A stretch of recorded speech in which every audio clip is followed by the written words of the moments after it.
కళ అంటే కార్యకారణ సంబంధితత్వమేదీయూ లేక యదృచ్ఛా మాత్రగతి గలది. వాల్మీకి అంతవాడు ఒట్టికలం చెప్తాడా? సుందరకాండమే రామాయణ హృదయం. సుందరకాండ హృదయం త్రిజటా స్వప్నం. 24,000 శ్లోకాలు గల రామాయణహారంలో త్రిజటా స్వప్నాన్ని నాయకమణిగా 24 అక్షరాల గాయత్రీ మంత్రంగా ఉద్దేశింపబడినట్లు వాల్మీకి ఋషి హృదయంను గ్రహించాలి. 27వ సర్గలో 15వ శ్లోకంలో భర్తురంకాత్స ముత్పత్య తతః కమలలోచనాలో ఆద్యవర్ణము భ కారము భర్గో దేవస్య ధీమహి అనే గాయత్రీ మంత్ర ద్వితీయ పాద ప్రథమాక్షరం. త్రిజటా స్వప్నం ముఖ్యంగా గాయత్రీ మంత్రంలో ఉన్న దైవతాలు, వారి వాహనాలు గురించి విశేషమైన సంకేతాలు ఇచ్చే స్వప్నం. త్రిజట అనే రాక్షసి తన స్వప్నంలో రాముణ్ణి 4 సార్లు 4 విధాలుగా చూసింది. మొదటిసారి రాముడు గజదంతమైన తెల్లని పల్లకీలో లక్ష్మణుడితో సహా 1000 హంసలు మోస్తుండగా లంకకు రావడం. రెండవసారి రామలక్ష్మణులు 4 దంతాలు గల పెద్ద ఏనుగునెక్కి లంకలో సంచరించడం.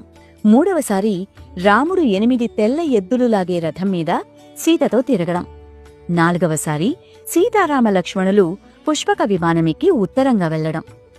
గాయత్రీ మంత్రంలో పాదముకు 8 అక్షరములు అన్నట్టు మొదటి దృశ్యమున గజదంతమయీ అనే పదంతో గజశబ్దము వలన 8 అని చెప్పి గాయత్రి అష్టాక్షరిని సూచించారు. రెండవ దృశ్యంలో చతుర్దంతం మహాగజం అని 4 దంతాల గజమును వాడుతూ 4 పాదముల పూర్ణ గాయత్రిని ధ్వనించారు. మూడవ దృశ్యంలో 8 తెల్లని వృషభములు పూంచబడియున్న రథం అన్నప్పుడు వాల్మీకి గాయత్రి మంత్రంలోనే ఓంకారమును సూచించారు.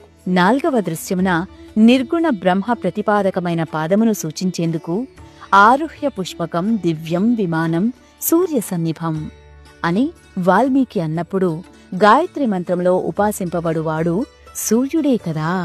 గాయత్రి మంత్రంలో ఉన్నట్టే ఈ కళలో మొదటి 3 పాదములు బ్రహ్మ విష్ణు మహేశ్వర సంపుటి కాబట్టి బ్రహ్మవాహనం హంసను, ఆగమశాస్త్రం ప్రకారం విష్ణుమూర్తి వాహనమైన ఐరావతమును, మహేశ్వరుడి వాహనం వృషభాన్ని పెట్టి 4వ పాదం నిర్గుణ బ్రహ్మాత్మకమును తెలియచేసే పుష్పక విమానాన్ని పెట్టారు.